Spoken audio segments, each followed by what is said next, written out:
Hey guys, it's Kirsti. Welcome to another week of Segue Magic. This week we are talking about our favourite fictional friendships. I apparently have an awful lot of these because I started making a list and it's just ridiculously long, so I'm going to try and limit myself to my absolute favourites. The first one that springs to mind is Harry Potter and Ron Weasley. I do of course love the Golden Trio as a whole, but there's something about the friendship between Ron and Harry that is just so completely perfect for me. And I think all of my feelings about that relationship can best be summed up in the scene that takes place in Deathly Hallows between the two of them after Ron has destroyed the Horcrux in the Forest of Dean, and Harry, having seen all of Ron's inner turmoil just brought out by the Horcrux, just goes over to him and he's perfectly calm and perfectly quiet and he just says, "Look, here's how things are between me and Hermione, you have absolutely nothing to worry about," and he's just there for him and he's really supportive, and I love that scene a ridiculous amount, and I am so angry that it wasn't included in the movie. Number 2, the friendship between Steve Rogers and Natasha Romanoff in Captain America: The Winter Soldier. I love everything about those two in that movie. It is just completely and utterly phenomenal. We got a few hints in The Avengers that there was going to be a friendship developing between the two of them, but in Captain America: The Winter Soldier that friendship was developed so beautifully. And the way that they work together and they have each other's backs no matter what, even when Steve is completely pissed off with her for not following the mission the way he thought he was supposed to follow the mission.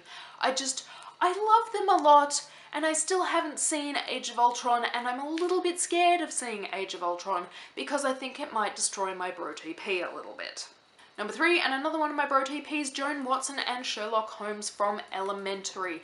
I love that relationship a ridiculous amount. I love the fact that at no point in time have they hinted that at some stage in the future it will turn romantic. There is none of that. They are just friends and everything is glorious. I mean, he names a bee after her.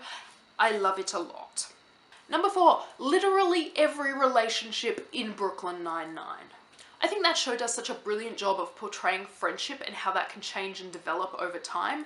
I particularly love the fact that Charles, after being in love with Rosa for most of season 1, in season 2 doesn't get all friend-zoned butthurt asshole about it. He becomes her friend and he ends up helping her in developing a new relationship, and that was just glorious. I love the way that show is ridiculously diverse and it portrays a wide range of age groups in the 99 precinct, and yet they're this weird little kooky family that doesn't seem like it should work, and yet it does. And number 5, Beth and Jennifer's friendship in Attachments by Rainbow Rowell. This book is set in the late 90s just as email is coming into workplaces, and we mostly see their friendship played out in these emails that they send each other back and forth during their workday. I love their friendship because it feels incredibly authentic, and it also feels incredibly familiar because I think all of us have at some point sat at work and emailed our friends about how our day is going or what's happening, or where we're going for dinner tonight, or catching them up on what happened at the weekend. And it's glorious and I love it, and you should read this book because it's great.